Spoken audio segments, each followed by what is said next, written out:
Fil-proċess ta' konsultazzjoni pubblika dwar ir-riforma kostituzzjonali daħlu 540 proposta. Għal dan il-President ta' Malta George Vella f'intervent b'mod virtwali permezz ta' Skype fuq One Breakfast it-tlieta filgħodu.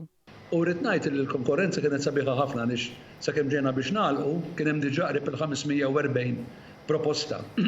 Difatti anke wara li għalaqna kien hemm xi proposti oħra b'għawdeħli dak aċċettajnihom xorta. Il-President li propju għadu kif għalaq sena bħala kap tal-Istat Malti qal li l-poplu Malti ressa idejat varjati fuq diversi temi, mill-George Cross sa' reliġjon. B'kull proposta se tiġi analizzata u se jsir rapport bil-proposti kollha li daħlu. La statistika kważi, it-topics l-iktar li ġew referuti għalihom, l-ewwel ma nsemmi huwa il-kusret tal-George Cross. Xi ħaġa li ma tantx qiegħda fit-topics, ma tantx qiegħda fil-gazzetti, imma din hija l-suġġett l-iktar komuni li tkellmu fuq in-nies.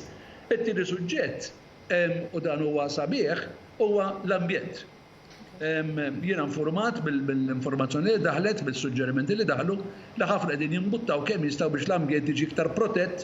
Fuq il-programm ta' filgħodu mxandar fuq One il-President qal li r-riforma kostituzzjonali huwa proċess ħaj u għaddej il-ħin kollu.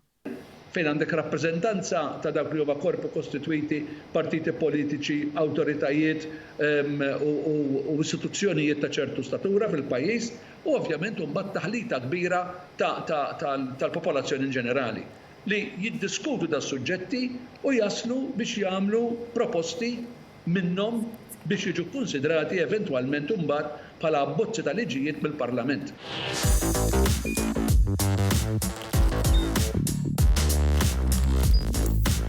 Idħol fuq one.com.mt u hemmhekk tista' tara l-programmi kollha li jxandru fuq One permezz ta' One Play.